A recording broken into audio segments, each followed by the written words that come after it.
And the movie is beautiful, beautifully staged, incredibly well staged. Nolan is great at what he does. Nolan is unparalleled. Nolan's great at what he does. Again, extraordinary, beautiful, incredible, and iconic. Extraordinary, amazing.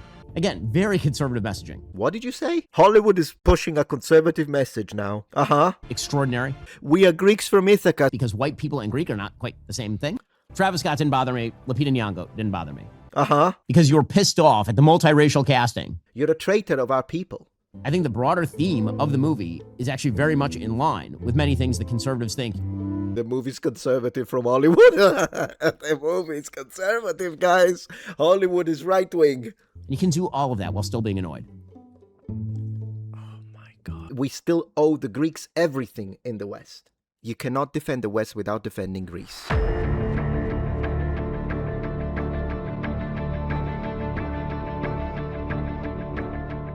Has Ben Shapiro lost his mind? Hello number ones, welcome back to my channel. This is the Metatron speaking and I'm extremely confused. So 6 days ago, Ben Shapiro from the Daily Wire, of course, has posted his review. Ben Shapiro reviews the Odyssey, 500,000 views. And I've heard people complaining about it because they were saying he gave it a 9 out of 10. 9 out of 10. Regardless, 2 days ago he posted a follow-up video, I suppose, where he says the Odyssey proves the outrage right needs to chill. Okay, right, you know what? I won't judge it by its cover, but I got it in your mind. I'm gonna watch both. Let's go. Alrighty, folks, the time has come. We are going to review the Odyssey. Tell me about it. I saw it in IMAX, and I have many, many thoughts. Okay. This video is sponsored by our friends over at PDS Dev. Hey, wow. Start with a Daily Wire AI rendition of the Odyssey. Okay. Alrighty, so I want to begin with the overall. Please. On a scale 1 to 10, where does this movie lie? So You start with that? somewhere for me between an 8.5 and a 9. It's Holy moly, he really did do that. How do you give not... Is he like a Nolan fanboy? And I didn't know that? really, really, really good. It's a terrific movie. And believe you me, I'm going to get into all of the politics specifically regarding the casting and some of the sort of stones in the shoe when it comes to this movie. There are certain flaws in the movie that feel enormous, truly, to the viewer. They feel big. It feels like a sort of chip in your tooth where everybody else looks at your tooth and they're like, there's nothing wrong with your tooth. And then you feel it with your tongue, you're like, oh my gosh, there's like a canyon in my tooth. Well, there's some of those things in the film, and I'll get to those things. Some of them are things that you've probably been thinking about, some of them not as much. But overall, the movie is, Nolan's great at what he does. I mean, the movie is a masterpiece. It is. Now, it doesn't hew entirely to sort of the character. So Ben Shapiro's Nolan Shield. I am a little confused because on my channel, I split it into two. I did the review where I talked about all of the politics and I gave it a 0 out of 10. And then I did a review because of what he did to the Greeks, the race swaps and all the nonsense, the armor costumes. And then I did my non-political review where I set aside all of the politics and I gave it a 6 out of 10. Mid, 9 out of 10, you're out of your mind. And he's not even separating it from the politics. The guy who's been complaining about woke and doing anti-woke content for a decade? Characterization of Odysseus in the Odyssey, if you're reading the Robert Fagel's version, for example. It takes liberties with some of the characterization. You would figure it would have to. When you're talking about ancient literature, most of the characters in ancient literature are not particularly well characterized. You don't sort of get their interior monologue, the thing that they're thinking the whole time. And the thematic, when it comes to the Odyssey, is not totally clear. You have a bunch of speeches that kind of... Has he read Homer? At this point, I'm going to question that. We'll insert a theme here or there, but it's not as though there's some sort of overarching dramatic theme to the Odyssey other than a man trying to get home. But Nolan does something different here. He actually inserts a sort of overarching theme that I quite liked. Now, whether you think that's true to the theme of the Odyssey is another question. There may be hints in the original poem, but it's certainly not clear from the text of the Odyssey that what he's doing with Odysseus is actually kind of directly from the text. That's okay. You're allowed. It's not. It isn't. Like, some of it is there, but generally speaking, the PTSD, anti-war drill, even Emily Wilson, the raging feminist lunatic, agreed that this is not what Homer was trying to convey. The glory of war, which is everywhere in the Iliad and the Odyssey. That there is also the damage the war causes, and no one is denying that, although generally speaking in the Odyssey it's more about your own soldiers than your enemy, but in general there is a bit of that, absolutely. To take liberties with ancient texts. As a film, does it work? Absolutely. Now, the film starts off relatively slowly. So the first hour starts off fairly slowly. Yep. And kind of episodic. And then about halfway through, it kicks in and you realize what the theme is going to be, and it just gets better and better. So by the time you hit the end, it actually is quite moving and Okay, so it's true that the film gets better after 1 hour. quite effective. Okay, so again, we'll start from the very beginning. Nolan is great at what he does. The movie looks beautiful. It's well shot. The images are incredible and iconic. They're images you can't get out of your head after having seen the film. Particularly the fall of Troy, which appears in the last hour of the film or so, is extraordinary. The entire incident with the Trojan horse is filmed in dramatic fashion. Again, extraordinary. Everything with the Cyclops is amazing. Everything with the Cyclops. Script has some flaws. I'll get to the flaws in a second. I do have somewhat of a problem with Nolan's sound mixing. He does this thing in a lot of his movies where the sound of the score sometimes overwhelms the dialogue, which is a problem because I'm trying to actually hear what the character is saying. And that does happen from time to time. Particularly, there's a scene where Charlize Theron, who's playing Calypso, is sort of giving you her rationale for why Odysseus was stranded and why she's allowing him to leave, right, and all of that. And it kind of gets eaten up by the score. That's a problem. But again, as a director, Nolan is unparalleled. He's the best director working. Holy moly. So basically, literally, he's glazing Nolan every 20 seconds. Really? Look, okay, I'm just gonna say it. I loved Inception, and I liked, not loved, but I liked Interstellar, mostly because there were some scenes like the 23 years of video messages. That scene was great. Yes, he's a good director. There is a massive monumental but, though, when it comes to this and the political reasoning and the message, which in theory should be antithetical to anything you have been saying for the last... You made your entire career to fight the kind of message that is being pushed through this movie while race swapping. What is he going to say about the race swapping of the Greeks? Today, without a doubt, he just creates iconic movie after iconic movie. Yeah, look at that! I mean, come on! What the heck is that? Oh my gosh. Photography is beautiful. The score by Ludwig Göransson is, I would say, good, not great. You don't walk out sort of thinking that was one of Göransson's best scores. I think his score to Oppenheimer is better. The acting throughout is very good with a few exceptions. So Matt Damon as Odysseus, I will admit, I'm a big Matt Damon stan. I really like Matt Damon. I think he's great in nearly everything. He really sort of disappears into the part in a way that he doesn't in a lot of his other movies. He's great as Odysseus. Robert Pattinson as... I did like both of them, Pattinson. I know some people hated Matt Damon. I actually liked him in this movie, just like I liked Anne Hathaway, even though I hate her political views, but I can divide them. I think she did a good job, apart from the feminist rant that we get with Telemachus, which is completely inappropriate for the period. He was a good suitor. The suitors did a pretty good job. Antinous is an excellent antagonist. He's sleazy and gross. Tom Holland as Telemachus is excellent, well cast. I disagree completely. I really don't think Telemachus is well done at all. Anne Hathaway does a great job as Penelope. Agreed. Corey Hawkins as Polybus is great. Zendaya. My name is not Zendaya. I actually liked in this movie. I know that's a rarity. I'm not a huge Zendaya fan, but Zendaya. What Nolan does with Zendaya, Zendaya. I'll explain in a second, is actually quite smart. John Bernthal as Menelaus. I do like John Bernthal in nearly everything. Charlize Theron as Calypso is great. Oh, you liked John Bernthal? He liked everything about this. It's insane. Zendaya, I guess that's the pronunciation. I did not know that. So Zendaya is not Athena, never will be. That was terrible. Not to mention, that was not even Athena. That was a PTSD idea of Athena. So the gods are not in this movie, no matter what the shills are gonna... Do I need to put you among the shills, Ben? Is this where we're going? The shills keep saying, the gods are dead. Did you not hear the thunder? No, it's apparent. Although then again, apparent magic. But then we do see the pigs being shaped in magically. Unless that's in the head of Odysseus at this point. Because at one point he does shoot one of the pigs and he turns into a human being. So does that mean that after death the magic is gone? Or does that mean that the magic was never there and this was all in his head?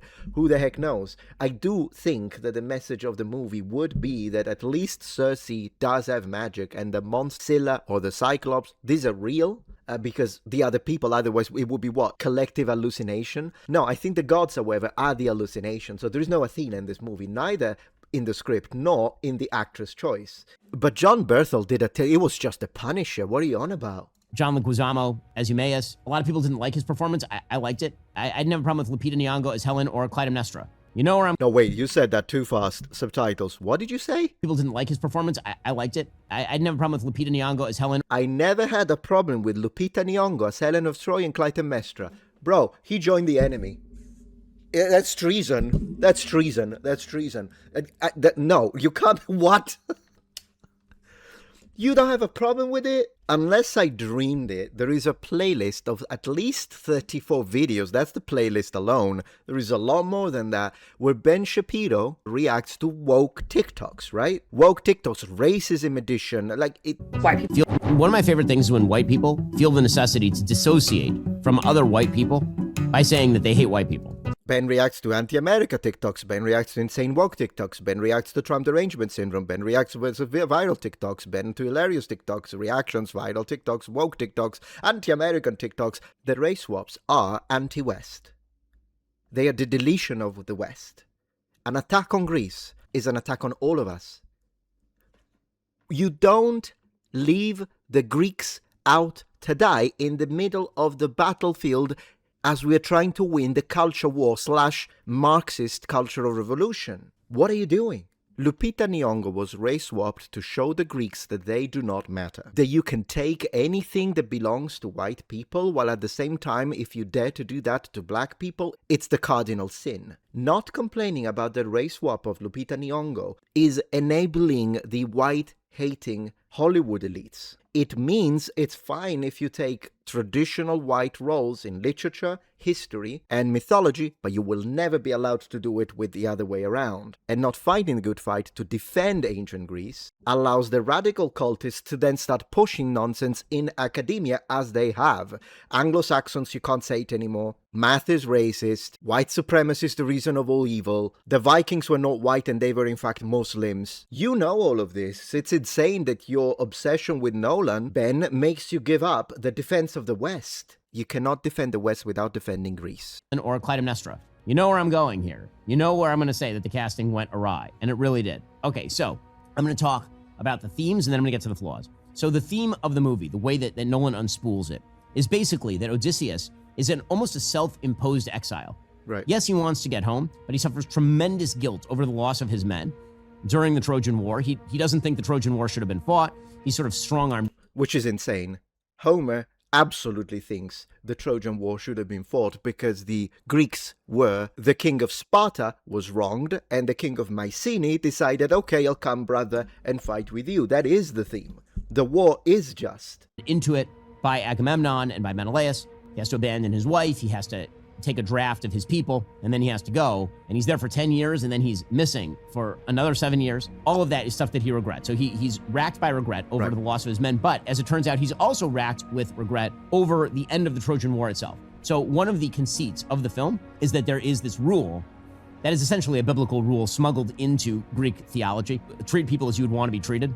I mean, this comes up. True, but it's not present. Like, that is a biblical thing. Multiple times in the film. That rule is put into the guise of because that person may turn out to be a god, right? Because if you're treating a person in a certain way, that person may turn out to be a god in disguise. Yeah, and the Bible does it with angels. It's called Zeus's law. They keep saying it over and over in the film. And so the basic idea is that Zeus's law was violated by offering a gift in order to get inside the walls of Troy, and then a slaughter was carried out, essentially a Holocaust of Troy was carried out. And so he has regrets over both the slaughter that was carried out, but mostly over his crucial role in violating Zeus's law, because he as a character is not someone who tends to fear the gods. He's not someone who tends to think that fate is in the hands of the gods. He's constantly rebelling against fate. As he's informed by one of the other characters, Athena, it turns out that actually he's not rebelling against fate as much as he's rebelling against human nature. In any case, because of those regrets. Yeah, I would like to underline, though, that is not that you think that that's the message. Oh, he gave a gift to the enemy. They are the enemy. It's not true. He's being, oh my gosh, there has nothing to, I personally don't think that that's the way even Nolan was trying to push it. Like, oh, you gave a gift to the Trojans and then you took advantage of that. That's wrong. They're the enemy. They're under siege. So definitely that was not Homeric. But I personally don't think it is the message of Zeus's law that even Nolan is trying to push. The message that Nolan is trying to push is be nice to foreigners, meaning the waves of millions of immigrants, most of which are Muslims, but also plenty of them are from Africa, that come into the West. Accept them because you need to. That's the message, you know it. Now, they failed. Because it's actually kind of funny, considering the fact that at the end of the movie, the suitors are the ones who are foreigners, but they are taking advantage of the welcoming attitude of the Queen of Ithaca, and they in fact try to mess with her kid, and they try to mess with her. So when daddy is home, he slaughters them. So unintentionally, what Nolan did is to support anyone who says illegals who come here to mess with women and children, let's just say kick them out. Let's just keep it family friendly. But that's unintentional. That is not the message Nolan is trying to push. So I don't know this message that he's saying, oh, you gave a gift to the enemy and you needed to be nice about it. If you appreciate my content so far and wish to help ensure my ability to continue to tell it how it is, regardless of any possible backlash, please support this channel on Patreon. Any support helps me and my team of academics keep the channel strong and gives us the means to fight back against the political rewriting of history. Stand with us. Form the wall. Defend the truth. He is sort of sidetracked, and he has to learn that human nature is venal and greedy and bad, and that he's not in control of everything. But the idea also is that's why you have things like Zeus's law, and when Zeus's law is violated, then it is very difficult to put back together. There's a threat that is sort of materialized into the script, that there are these sea people who you never see, who are violating all the laws of war, and they're going ashore in places like Ithaca in order to invade it, and they're not paying attention to any of Zeus's law. And it turns out that Odysseus believes that the reason why that's happening is because he violated Zeus's law, and now you've unleashed upon the world this violation of the natural order. Again, very conservative messaging. And once you violate the natural law, very conservative. So you're saying it's a conservative messaging, you're out of your mind. I just explained what the message is. It's not conservative by any means. It cannot be conservative because Nolan and Hollywood hate conservatism. There is no conservative message. There may be some message that could overlap with some conservatism in the original tale, although then again, it's from thousands of years ago, so up to a certain extent, even modern day conservatism is still anachronistic too. But whatever, if you're trying to conserve some things, brother, what are your... What? Hollywood is pushing a conservative message now. Yeah, well, they race swap every Greek. We are Greeks from Ithaca, say all the non-whites in the movie. Conservative message. Men bad, men pigs. Man needs to be on the throne. No, woman need to be on the throne. Yeah, very conservative messaging, Ben Shapiro. Absolutely, you're absolutely right. Law that has infectious effects. The idea that human beings are greedy and venal. You see that in the scene with Cersei where the men are turned into pigs, which, by the way, is one of the creepier scenes ever filmed. I mean, really creepy. True. The way that he films that is that Cersei physically manipulates, these men get addicted to eating, and then she physically manipulates their bodies into the bodies of pigs. It's super... Yeah, that was kind of cool. Super creepy and weird. Yeah, again, really well filmed, and thematically pretty interesting. And the idea... She was supposed to be hot, though. Is that he has to violate Zeus's law essentially one last time and then go into exile in order to preserve the city. That's Samantha Morton, who plays Cersei, by the way. The basic idea here is that in the very last battle, he comes back, obviously, and now he has to kill all the suitors. Now, in the Odyssey, he just kills all the suitors and retakes the crown. Right. And then he has to sort of broker a peace with all of the remaining lords. Here, the idea is that he's going to violate Zeus's law one last time in order to take out all the enemies, and then he's going to go into exile with Penelope, and Telemachus is going to become the king because he hasn't actually violated the law of Zeus. And that means that he essentially has to take on everybody by himself. Again, the thematic, I think, is kind of great. I kind of love it a little bit. And the movie is beautiful. Okay, now, on to the actual flaws. Okay, so 7 minutes and 33 seconds of glaze and cope, because it is cope when you say that Hollywood is pushing a conservative message. Also, when it comes to the peoples of the sea, in the movie, he presents this idea, the peoples of the sea were us all along, meaning the Mycenaeans that went back from Troy. Believe it or not, even though that's not a complete answer, because he put people of the sea in quotes, but people of the sea are a thing. They are real. They are one of the reasons that led to the collapse of the Bronze Age. It's just that it's kind of a mystery. They messed with the Egyptians, messed with the Mycenaeans, and messed with the Hittites. We don't know exactly who they were, but there is some suggestion, and I'll make a dedicated video to this, to the peoples of the sea, that maybe some of them were, in fact, Mycenaeans returning from the Trojan War. So there is the possibility that at least not all the peoples of the sea are the Mycenaeans, like the movie's depicting it, but there might be some truth into the idea of, yes, some of them could have been these former soldiers that went rogue. It is a possibility. It's been taken into consideration. Anyway, 7 minutes of glaze. Let's go. So there have been a bunch of flaws that have been pointed out, particularly by people on the political right. And again, I'm trying to be objective about these films. This is why I wasn't going to jump to conclusions about the film based on a bunch of sort of online rumors. I wanted to see it and then review it. I know, yeah, that's fine. Weirdness. No, that's fine. An oddity. Okay, so there are essentially, I would say, 5 flaws that have been presented by people on the right when it comes to casting and all the rest. Let's see. Those flaws would be, in order, Travis Scott, who's a rapper, playing the Bard. Yep. Lupita Nyong'o playing Helen, the most beautiful woman ever to have lived. The use of the terms dad and mom in the film, the sort of modern language of the film. Zendaya as Athena, and Elliot Page as Sinan. So I'm going to go through those in order. I swear, if he's going to... Again, I'm not going to judge it until I see it. Let's go. So, starting with Travis Scott as the Bard. He's in it for about 5 seconds. Okay, so this goes to, why isn't everybody in the movie Greek? I'm just going to point out at this point, no one in the movie is Greek. Literally no one. Oh my gosh, she's using left-wing talking points. This is unbelievable. Bro, okay. Can we stop pretending that a person from somewhere else in Europe who isn't from Greece is as different from a Greek person phenotypically than a black African or an Asian or an Indian? This is reality. With the left has been pushing this idea, and not just the left, but Nolan Shields. Matt Damon is just as, even Russell Crowe, the gladiator, who is originally from Spain, so still southern Mediterranean, but he's not from there. So why are you complaining about Zendaya and Lupita Nyong'o? Because they are more different and more distant. You can have someone who is believable. You can have someone from Ireland, but they have black hair. Heck, you can have an Englishman. You can have a German lady. But maybe you choose one that is a bit more believable. It's close enough. That's totally fine. And it's definitely going to be closer and more believable than someone from Africa. And if you think this is not true, if you're like, no, not for me, you're denying reality. Because let me tell you why you don't agree with yourself. And neither does Ben, even though he's using these shill talking points. Because if you are setting a movie in the kingdom of Kush, which is based in modern-day Sudan, if all the actors are from Sudan, I think that would be awesome. In fact, that would be my favorite choice, just like I want every actor to be from Greece.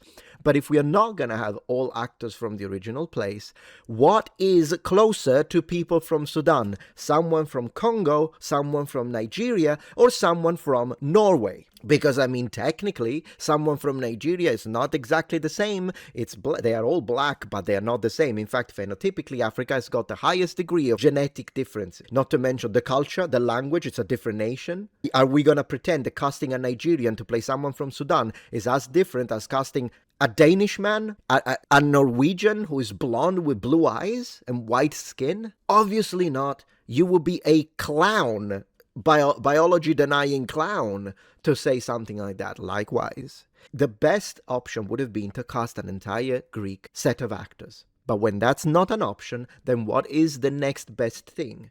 To cast a bunch of people who are still white, in the sense that they're from Europe, but are kind of believable. Maybe cast someone who is from somewhere else in Europe. Heck, it could be someone from Italy. Una faccia, una razza. One face, one race. It could be someone from Spain. It could be someone from Portugal. It could be someone... I don't have a problem with English actors or Irish actors as long as you find one that is kind of believable. So is it exactly the same? No, but it's definitely closer than someone that if you cast someone from, Congo. Like Helen of Congo. This is a fact. We can continue to make these hypotheticals to drive in the argument, the talking point with Asia. Are we going to pretend that if we're setting a movie in Japan, casting a Chinese woman to play a Japanese woman is going to be as different as casting a woman from Holland? Damon is of Nordic extraction, okay? Matt Damon is a very white guy. He is not Greek. Greeks are white. Ben Shapiro is gone mad. Greeks are white. Italians are white. White is not just West Germanic and Nordic. Whites are European. I'll try to be charitable, although I'm mildly irritated by this, but I'll try to be charitable. Yes, there are some people that do not use the definition white the same way. They're very strict when it comes to who is actually white. So I'm not white. Polish people are not white, French are not white, Spanish are not white, Portuguese are not white, Greeks are not white. So unless you're from a Nordic country, or from England or Germany, you're not white. Everyone else, you're not white. Irish, not white. But if that's how you're going to play it, then why do you put all black people in Africa into one group? Once again, they are more phenotypically diverse than us. If it's because, well, because there are so many different countries in Europe, there are more different countries in Africa, but there are so many different languages in Europe. There's French and Spanish, right? There are more different languages in Africa. You can't use that for be so specific with white, but then black as everyone is the same. Holland does not look Greek. Anne Hathaway does not look Greek. None of these people look Greek. So, oh gosh, this guy is denying reality. Have you ever seen a Greek? Have you ever been to the Mediterranean, Ben? Could I pass for a Greek as a Sicilian or no? Do you have to be born in Greece to look like a passable Greek? By the way, some Greeks are blonde. It's a different kind of blonde. But some Greeks, you can walk the streets of Athens and run into a blonde woman. If you're Greek and you don't have black hair and olive skin, can you let him know you exist, please? So we can start with that. So I'm not super bothered by, Travis Scott playing the Bard. It didn't really take me out of the story in any significant way. Okay, so maybe the Bard is just a traveler from Northern Africa in this particular version. I'm not gonna go crazy over that. It doesn't right. change the story in a fundamental way. I feel the same thing. Did you ask why they chose that though? Because I thought you had a problem with DEI, and we know this is DEI. So, yes, of course, no one is saying, at least no one who understands history is saying that there were 0 black people in Europe in ancient times. Obviously, this would be ridiculous.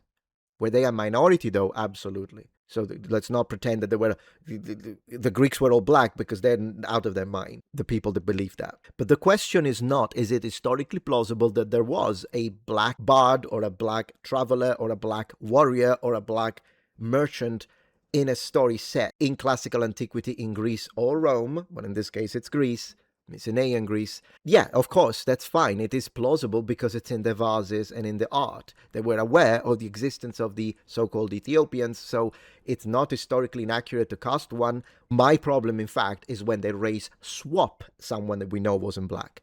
But the idea of casting a black person is fine. With the Asian, it's getting a little more difficult, but still. My real question here is, why are they doing it, though? And if you're going to deny DEI, then you've lost your plot. You've lost the plot.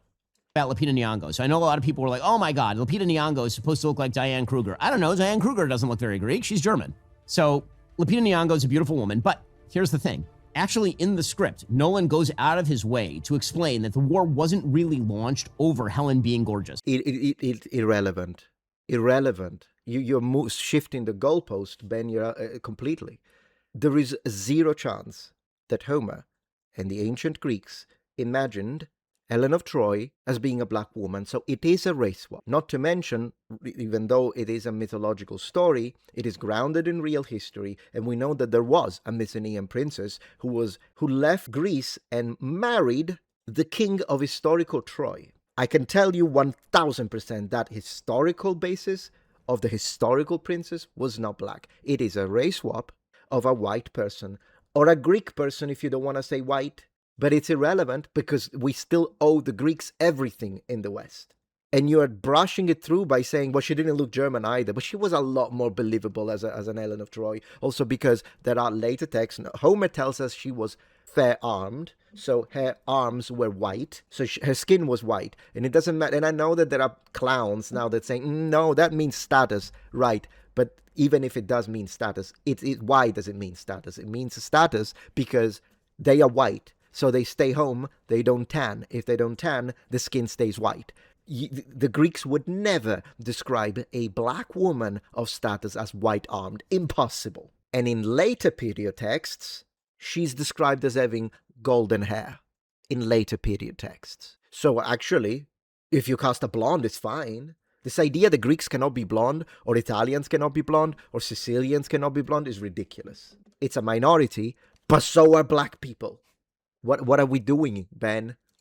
There's a line where he actually has Odysseus explain to Penelope the reason the war is being launched is that Helen is a pretext. Helen is an excuse. Actually, Troy just exists on the trade routes, and Agamemnon and Menelaus want to seize control of the trade routes. The Greeks want control of that trade route, and they're going to use the abduction or flight of Helen as the excuse for the battle. So right. It's not really... So that's fine that she's black. about Lupita Nyong'o being like extraordinarily beautiful as much as it is an excuse for why they did this thing in the first place. No, they told us that. You're gaslighting. You're denying reality. They told us that she's extraordinarily beautiful. Nolan said, I was amazed. I was shocked at how beautiful she is. And so I cast her. Absolutely not. They wanted to take away the spot of the most beautiful woman being white. That was not okay. They wanted to show, no, it's a black woman who is the most beautiful woman. If you have a problem with it, you're a bunch of bigots, racists. That's what they're doing, you know it. And it's insane, not only that, but then all the Nolan shields, I guess you included, all the Nolan shields, what they are doing is that they're doing the reverse psychology now. They're saying, the bigots have a problem with the race swap because they don't want to see a black woman being considered the most beautiful. No, I do want to see a black woman being considered the most beautiful woman on the planet if it's an original African story that tells us that. Then absolutely. But what I do know is that Helen of Troy was not black. You can't change something and then blame us for reacting to your change. Why do you care? Well, you cared enough to change it. What is your message? Why did you need to change it? Ben is daydreaming. It's daydreaming at this point. And by the way, I think that's also why Nolan is trying to underscore that by having Helen and Clytemnestra actually be twins. Awful choice, by the way. That was an awful choice because they were not twins. They were sisters. They were not twins. In this movie, they go for identical twins, which once again undermines the whole idea of, well, she's the most beautiful woman in the world. But to be the most beautiful woman in the world, it means that there is no other woman who's as beautiful as you. But if you've got a twin sister, and in fact, that doesn't work anymore. Not to mention, is he going to talk about how they made Menelaus a woman abuser who carved her face up, which is not in the original story, just to make him bad? And it ever so happens that it's the one that is a white casting that has to be a bad man. That is why, by the way, Menelaus was not cast as a minority, because you can't cast minority and make them abusers. And that's also funny because now Clytemnestra is the most beautiful woman in the world, because, I mean, Helen got carved in the face. The goal there is to say her beauty is not unique, it was a pretext. So he actually solves the problem that people were complaining about. Again, I'm not sure it was a huge problem to begin with, but... Okay. It is a huge problem when they race swap. They've been race swapping white people out of all of our history and mythology for decades, and it's not a huge problem. You're a traitor, Ben. You're a traitor of our people. It is a huge problem because it's not. It's one directional. Like, why do I have to say this? It's one directional. It's only white people that get race swapped out of everything. Our history, our mythology, freaking video game characters don't have a chance anymore. The literature, the mythology, the history, it's all been race swapped. Only one direction, but don't you dare do it with people who aren't white. And you say it's not a huge problem? You bend the knee. Okay. So, Travis Scott didn't bother me. Lupita Nyong'o didn't bother me. How about Zendaya? Zendaya. Okay, third casting thing that people were upset about was Zendaya as Athena. This is actually in the script. Nolan does something super clever here. I actually really love what he does with Zendaya as Athena here. Why? Why does Matt Damon, again, the idea is that the gods appear to Matt Damon as he sees them. And not that objectively speaking, Athena looks like Zendaya. Why does that happen? Okay, so there's a flashback near the end of the film where he is flashing back to the sack of Troy and they're slaughtering everyone. Right? He says it's 10 years of rage and anger being taken out on the population. And it's a slaughter. I mean, they're killing men, they're killing women, they're killing children, all of it. He watches as soldiers, as Greek soldiers, take Zendaya, who's a young woman living in Troy, and behead her in front of him. At the same exact time, he is watching a statue of Athena be beheaded. Right, again, Zeus's law has been violated. And so now, forever in his mind, this young woman... Ben does not understand Zeus's law. Completely. ...who's been beheaded and Athena are tied, and they're the same. The idea is that any god can be a human being, right? That's part... I think the idea is that she's in his head. Even though Athena was the deus ex machina of the entire story. That's who Athena was. It's a plot device. So again, does Homer matter in all of this? Because you already made it clear that the Greeks don't matter, ancient or modern. But does Homer matter when it comes to his own story and what he envisioned in the story? ...of Zeus's law. It's actually a super clever device. Casting Zendaya in that role doesn't change anything. The point isn't that Athena is supposed to be the most beautiful woman who has ever lived and she's supposed to look Greek or... Like, the idea is that he sees the humanity in the goddess Athena, right? That's the... How is he, like, he's now making up, no one is saying Athena is the most beautiful. That would be Aphrodite or Aphrodite. What, are you getting confused between Helen and Athena now? Again, he's denying the fact. It doesn't matter that he found a clever way to explain why he needed to cast a non-white woman for a Greek goddess. Yeah, he found this clever way. They beheaded, and so now, because of his PTSD, the way he imagines Athena through the face of the woman who got beheaded, as the statue was there. Right, but all of that is not in the Odyssey, so it was just created as a pretext. What it is, I'm going to tell it what it is. I'm going to be the based one here. What that is the same thing as he did with Travis Scott. How did he justify the casting, the DEI casting of Travis Scott? Oh, well, because rap is analogous to ancient traditions and poetry in ancient Greece, because it was oral. And how do you do rap with your mouth? That's what he did. It's an excuse to justify Travis Scott. In other words, I have to put Travis Scott in this movie because the anti-white, devil-worshipping scum elite of Hollywood required it. So how am I going to justify it? I'm just going to make up a story about, well, it's rap, but rap is analogous, so that's why he's there. It's an excuse. It's not the truth. The truth is, he had to be there regardless. Same with Zendaya. The reason, the whole plot device is an excuse. The real question was, we can't have Athena, a goddess, played by a white woman. Not going to happen. You need to put someone famous who is not white. She's half black, half white. Great. So how are you going to justify it? I'll just make up a story about the statue being beheaded and the PTSD. That's how it is.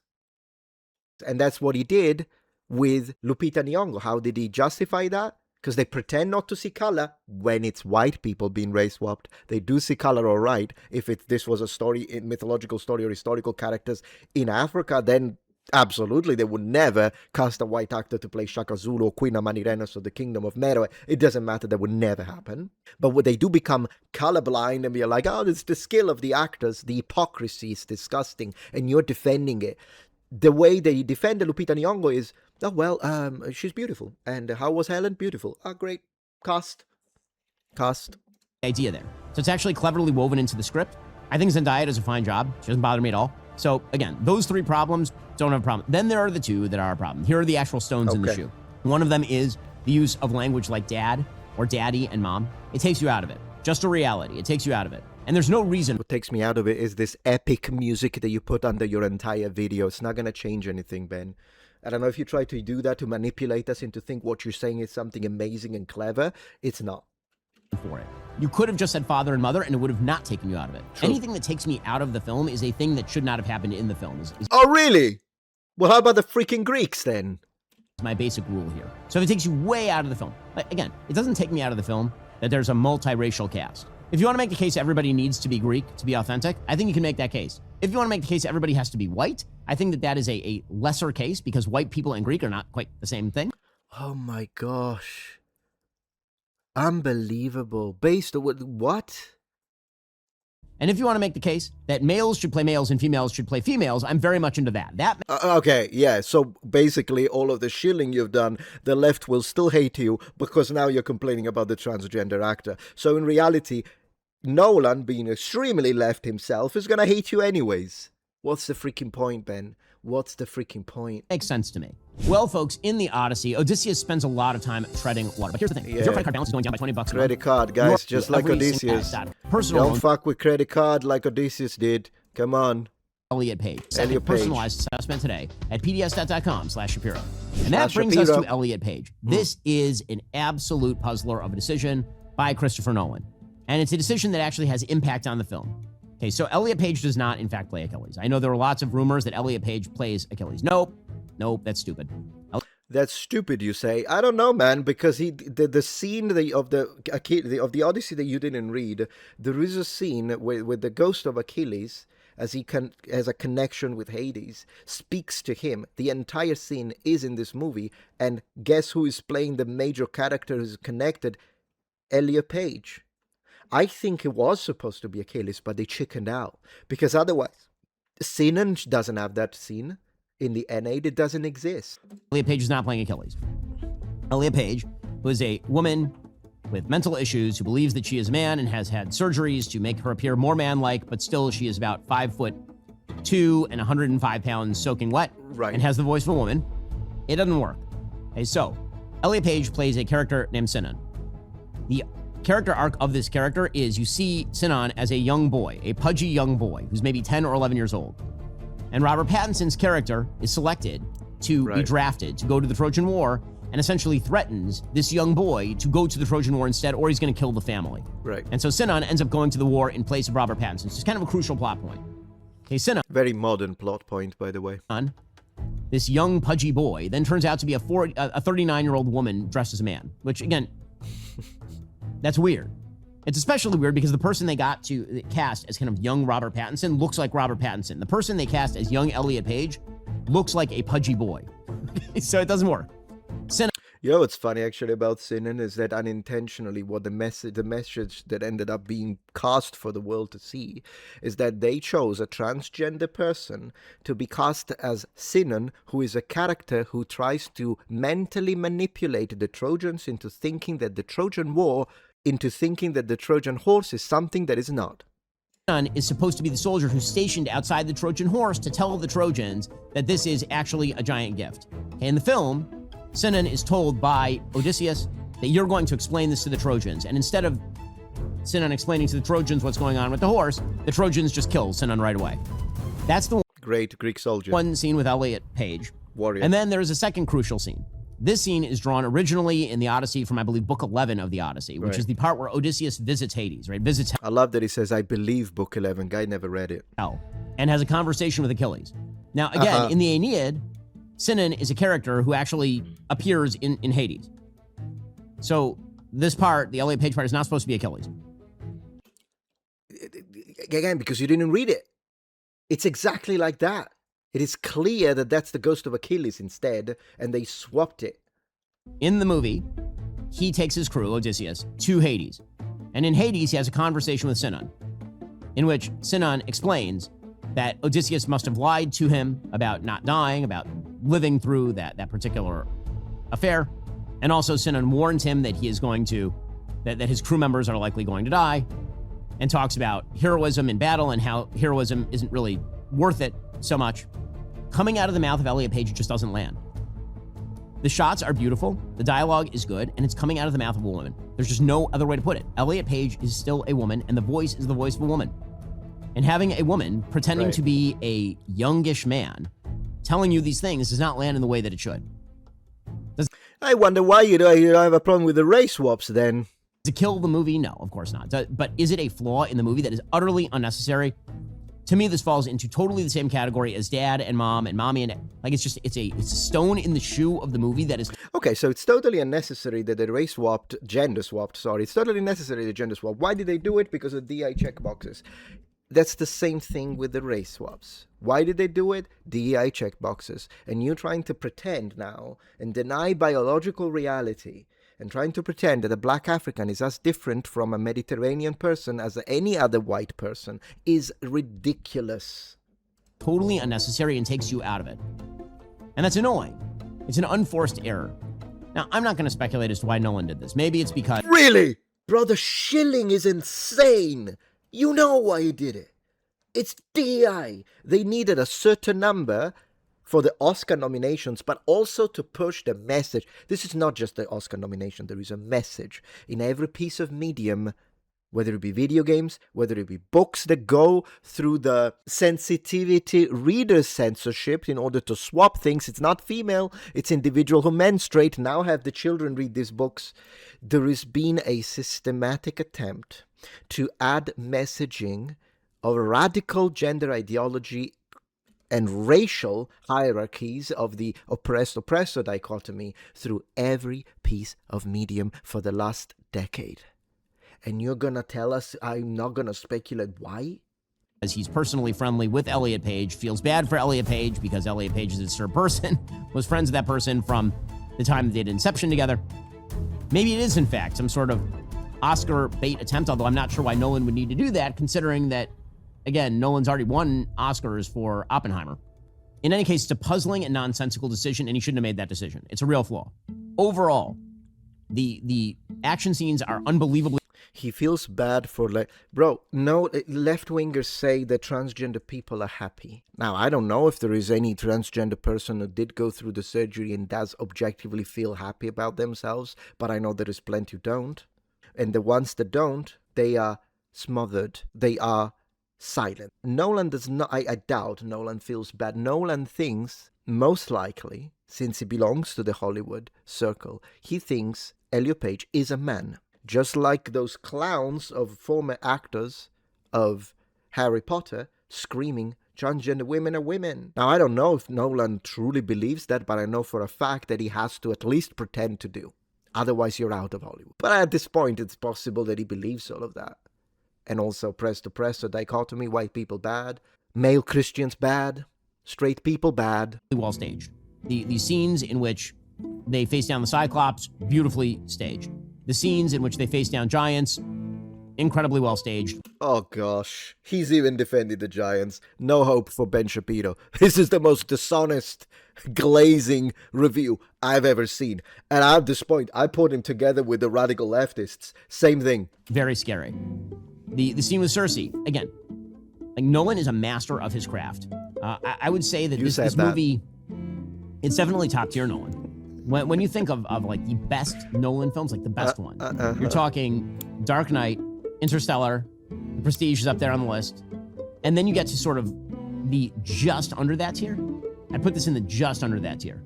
I put this in like the Odyssey, Inception, Oppenheimer, Dark Knight Rises. I kind of go, it's like top of the second tier is where I put the Odyssey. It's not as good as like the movies I think are his very best, but it is better than pretty much anything else anybody else is making. I think there's a message here. It's better. Oh yeah, there is a message, all right. The problem is that you denying it. You're denying the message. For conservatives. I know there are a lot of conservatives who are getting whipped up about the film.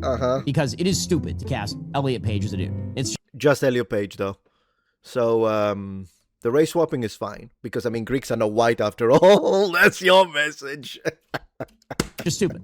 But people on the right were saying, oh, the movie's going to bomb because of that. No. Yeah, it's very few people said that. I definitely wasn't one of those. We know that. We knew it wasn't going to bomb.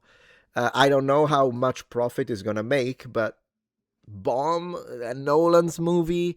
Yeah, I mean, most people didn't say that. It's not going to bomb because of that. It turns out that when people want to be entertained, they're willing to entertain even bad flaws in the tooth if it turns out that the smile is nice. It turns out that the people are willing to undergo some bad politics and some bad decision-making if the film is great. What bad politics? You denied all of it. But if conservatives want to be effective in the culture, you can't just label the entire piece of art bad because a decision in the art is bad. I agree with that. That's why I did 2 different reviews, by the way.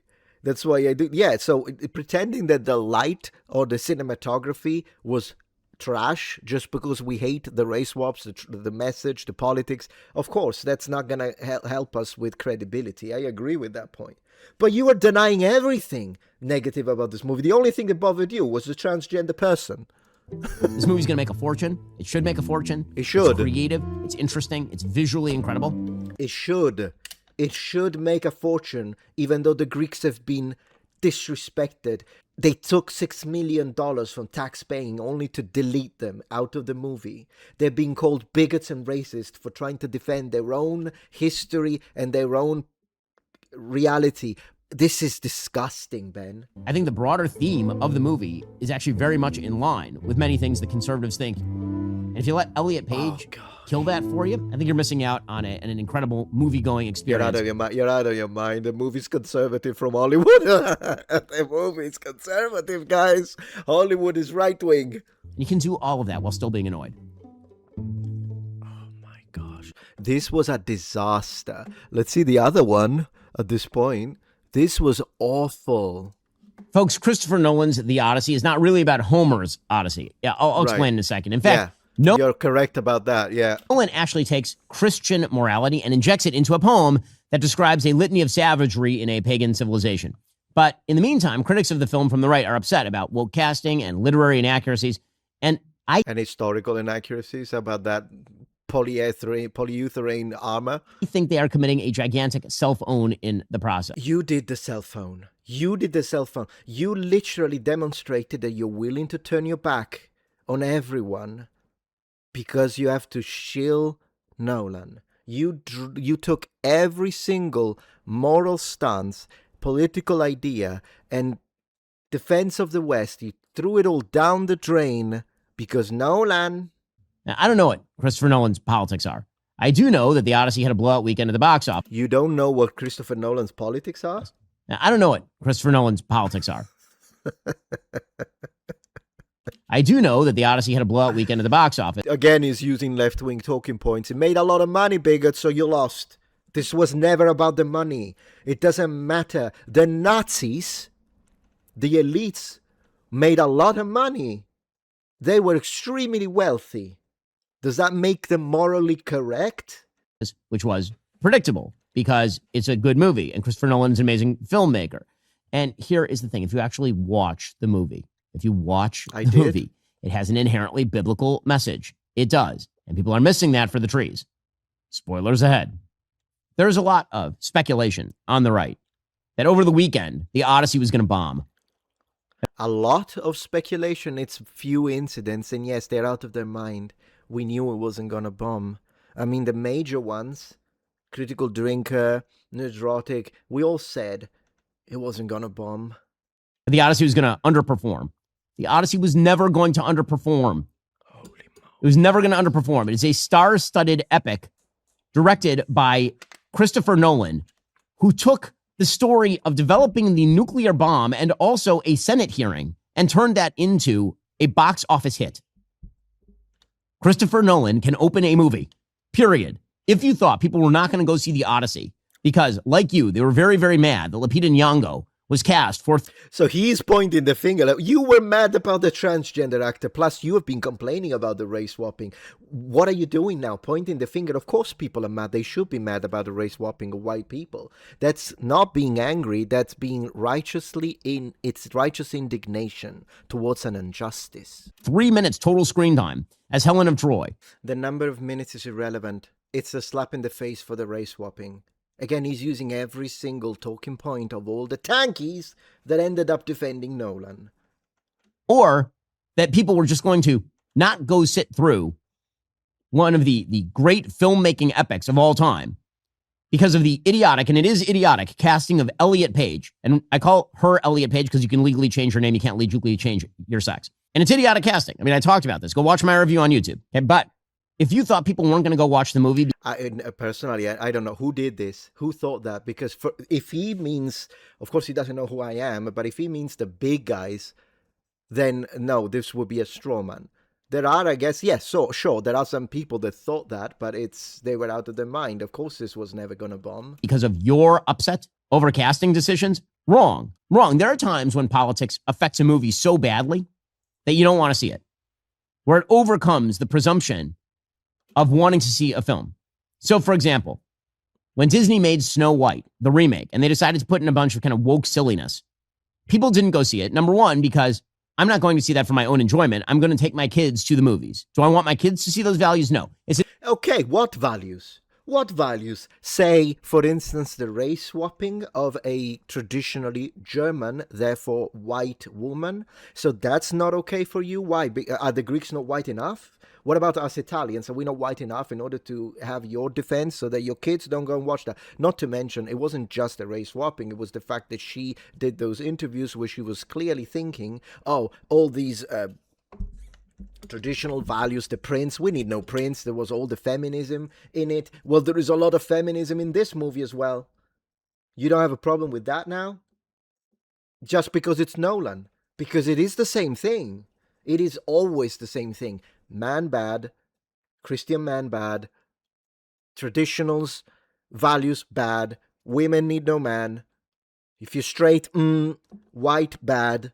A different thing when it's a movie for adults. Second of all, it's Christopher Nolan, okay? It's not the same thing as a bad James Gunn film. Of course. James Gunn has to make a bona fide good film for people to go see it. Right. Christopher Nolan is good at making films. In fact, he is great at making films. In fact, he's probably a top 3 to top 5 all-time filmmaker. Wow. If you're talking about top all-time filmmakers, you are talking right now about people like John Ford, Christopher Nolan, Steven Spielberg, William Wyler. This bizarre idea that no one was going to go see the Odyssey because you were pissed off at the multiracial casting is... He is literally trying to do the shaming tactic on you. So what about if this is a Greek person who is pissed off about the multiracial casting? Are you gonna shame them? Ben the traitor Shapiro? Really, really silly. But a lot of the right bought into this. And not only that, a lot of the right, I think, is reveling in the idea that the sort of cultural blackpilling of it. Now, again, I've talked at length about the thematic of the movie. And I'll get into more of it in a second. But some of the people who are most into this sort of blackpilling, the people who are like, what has conservatism ever conserved? These same people putting out tweets about how terrible the Odyssey is. Quote, I don't know all the issues with Nolan's Odyssey because I saw a black Helen of Troy and a tiny troon playing a war hero. That'd be Elliot Page. And I didn't give him my money because the movie was obviously made to destroy my civilization. Is that so hard? Yes, Nolan was sitting there thinking, how do I destroy Western civilization? That's exactly what happened. 100%. That's what they do constantly. Have you even seen what they're doing in academia? When he made the Odyssey. Okay, there's some great irony to this. Like truly great irony to this. Here's what you need working properly. Your cell phone coverage. You do. .com/Shapiro and get started right now. /Shapiro. Let me talk about the thematic of the Odyssey for a second. Okay, if there is a thematic flaw to the Odyssey, it's that it's not really the Odyssey. True. Okay, the reason I say this, Rob Henderson points this out at Daily Wire. It's got a very good review, and it's accurate. Okay, dirty little secret about the Odyssey. The Odyssey is not, in Christopher Nolan's vision, a Greek tragedy. It is not. Because it turns out that the way of Greece was physical domination, mistreatment of women, destruction of your enemies, and glory in battle. Right? That is the way that the Odyssey reads. If you go back and you read Homer's epic, it is not, in fact, Odysseus sitting there upset over his life. Right. It is Odysseus going on a series of adventures, going home and killing everybody. That is what the Odyssey is. It is incredibly episodic. There's no character development. There is no character development in the Odyssey. Who the heck do you think you are? You didn't read it. To make a movie like that. Okay, so what does Christopher Nolan do? Well, Christopher Nolan... So he wouldn't like a movie like that? Hard to make a movie like that. Hard to make a movie like that. So let me get this straight. Nolan improved over the pretty awful Homer, even though Homer lasts for thousands of years. That's what you think of Greek... Goodness gracious. Okay, so what does Christopher Nolan do? What Christopher Nolan actually does is he delivers, I kid you not, a Christian panegyric poured into a Greek vase. That is what Christopher Nolan is doing on a moral... Absolutely, yeah. Christopher Nolan, what he wanted to do was to push Christianity and Christian values into the world. That's what they want. Hollywood is a pro-Christian, you're out of your mind level. Okay, spoiler alerts to come. For those... No, so let me tell you what happened with the do to others, because he's going to try and do this and be like, see, so if you're a Christian conservative, you need to like this, shut up.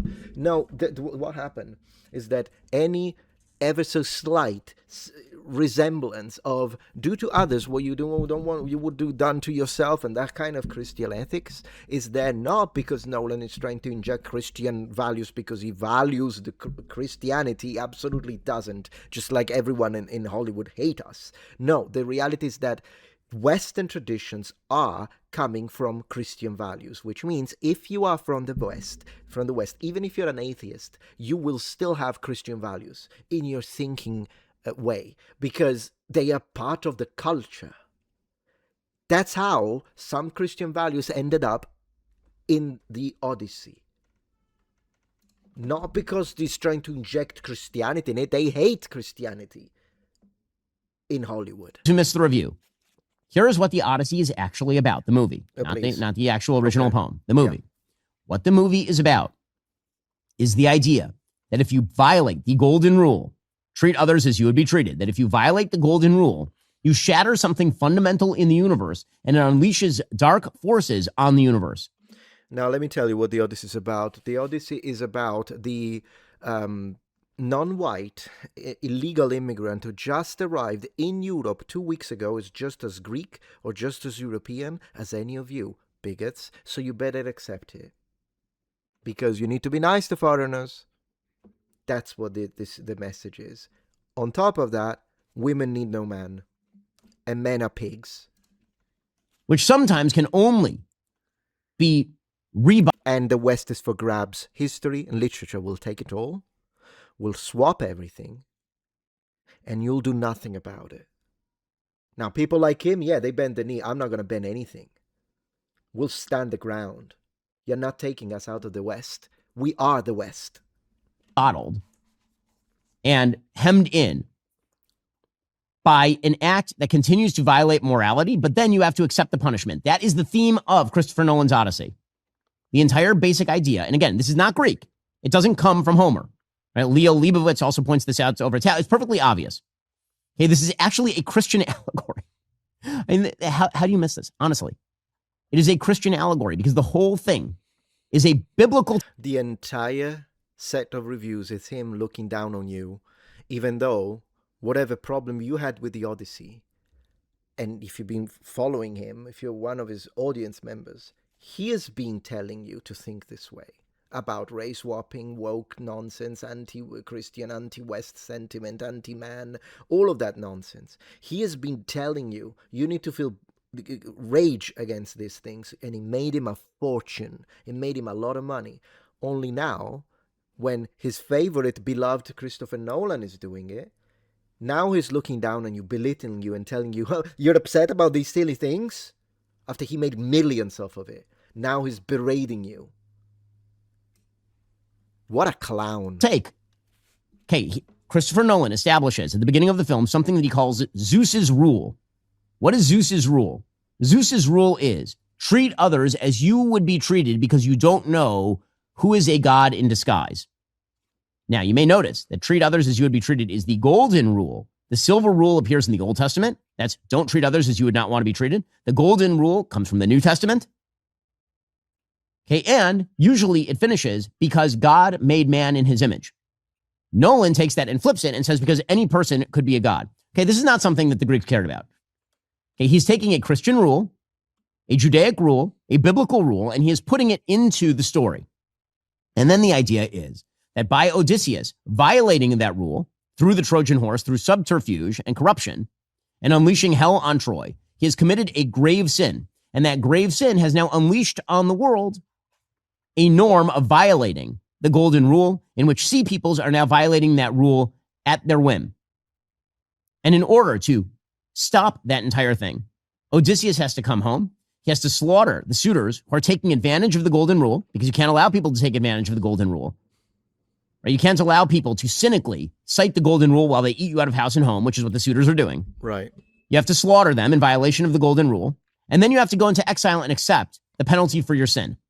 It's not a sin, though, he did say that that's not what Homeric tale, because he had every right to take them out, by the way, at least from an ancient Greek perspective. So why don't you have a problem with the fact that we are disrespecting Homer?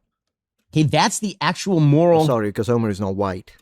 ...arc of the movie. Does that sound radically anti-Western civilization to you? Absolutely, yes. Because it's 100%, the entire thing is anti-West. 1,000%. So since when, Ben Shapiro, let me flip it to you, has Hollywood been pro-West? Find me one movie that is pro-West, pro-traditional values, pro-white in Hollywood. I'll be waiting. See, Western civilization is not just Greek. Western civilization is Greek and Jerusalem. Some people... Okay, so this is what this is all about then. ...might even have written books about Athens and Jerusalem. It's called The Right Side of History. Available wherever fine books are sold, talking about what we got from Greece, what we got from Jerusalem. Now, Nolan is obviously not doing an openly Christian film here because it's the Odyssey. And I don't know what Christopher Nolan's religious precepts are. But it is impossible to live in the West without drinking from the well that is that set of biblical values. And that's what's in the Odyssey. Now, again, I think there are a bunch of weird oddities about the movie, ranging from the casting of Elliot Page to the use of dad and mom. I've said before, I don't think the Lupita Nyong'o thing is anything. I think it's incredible. Yeah, it's nothing. It's totally fine to race swap every white character in history because, I mean, if they're not white enough... ...stupid to get all upset about the Lupita Nyong'o thing because guess what? Diane Kruger's German. He's going to repeat this. It's ridiculous. What an idiot. Unbelievable. And everybody's like, Achilles probably looked like Brad Pitt. Well, actually, he probably looked like a Greek guy. Brad Pitt is not Greek. Uh-huh. I see that none of you are very upset about Tom Holland being cast as Telemachus. You think Tom Holland looks like a Greek kid? I've already responded to this.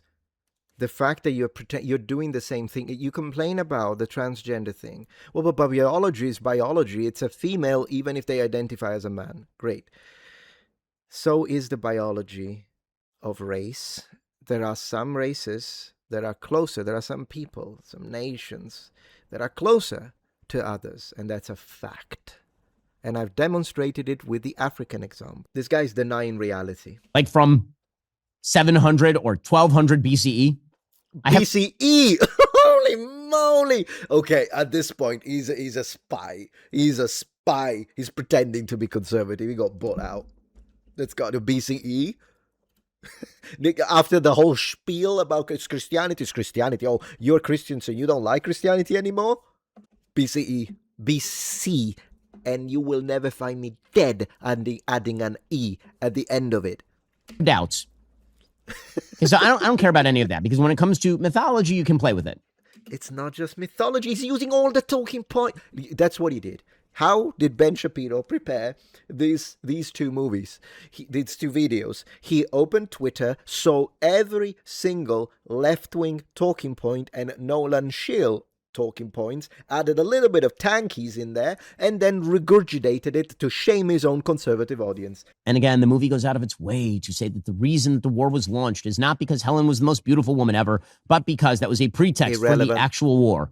In the same way, the casting of Zendaya is not a problem. The reason that Zendaya is Athena is because, in a very clever bit of filmmaking, what Christopher Nolan does is he shows Matt Damon's Odysseus view a civilian. So he's repeating the exact same thing as the other video. Brother, repeating a lie over and over doesn't make it true. Being murdered in front of him, who is Zendaya, simultaneous with the beheading of an Athena statue, and he now identifies the beheaded civilian with Athena. That's what he's doing.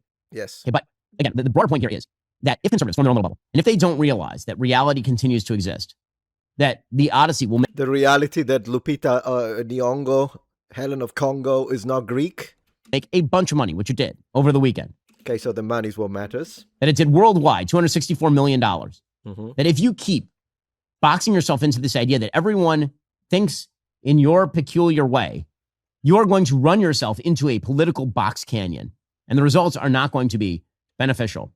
What an amazing video. What an absolute clown show. Ben Shapiro, you're out of your mind. You betrayed everything you've been fighting for. That has also, incidentally, made you extremely rich. You got the money, and you ran. That's what you did. I'm going to make a show about Ben Shapiro, but I'll cast a black person, see how he likes that. Clown.